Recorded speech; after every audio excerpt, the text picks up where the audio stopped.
ठाणे जिल्ह्यातील भिवंडी तालुक्यात भिवंडी वाडा या महामार्गावरून अंबाडी नाक्यापासून 5 ते 6 किलोमीटर अंतरावर वज्रेश्वरी देवी मातेचे मंदिर वसलेले आहे। वज्रेश्वरी देवीविषयी अशी आख्यायिका आहे की वशिष्ठ ऋषींच्या त्रिचंडी यज्ञात व्यत्यय आणण्यासाठी इंद्रदेवाने वज्र नावाचे अस्त्र पृथ्वी तलावर सोडले, तेव्हा सर्व देवतांनी पार्वती देवीकडे प्रार्थना केली व पार्वती देवीने ते अस्त्र उदरात घेतले। तसेच मातलेल्या कालिकत नावाच्या राक्षसाचा वध केला व पृथ्वीला विनाशापासून वाचविले।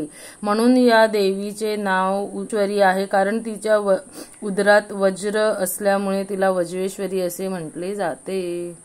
वज्रेश्वरी देवीचे मंदिर हे तानसा नदीजवळ वसले असल्यामुळे येथे गरम पाण्याच्या कुंडांसाठी वज्रेश्वरी हे गाव प्रसिद्ध आहे। तसेच वज्रेश्वरी देवीचे मंदिर पुरातन वास्तुशास्त्राचं उत्तम उदाहरण असल्यामुळे येथे किल्ल्याच्या प्रमाणे तटबंदी उभारली आहे। मंदिराच्या प्रवेशद्वारा अगोदर कासवाचे कोरीव काम आहे।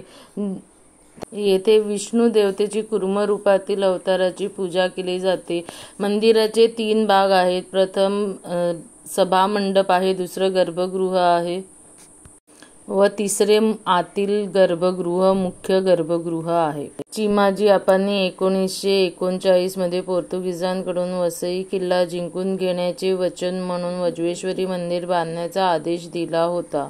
मंदिर सुभेदार शंकर फडके या शासनाखाली बांधले गेले।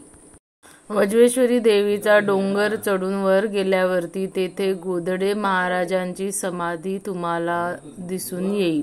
तिथे निसर्गरम्य परिसर असल्यामुळे व पावसाळ्यामध्ये येथे आल्यावरती सर्वकडे हिरवळ दिसल्यामुळे डोळ्यांचे पारणे फेडले जाते।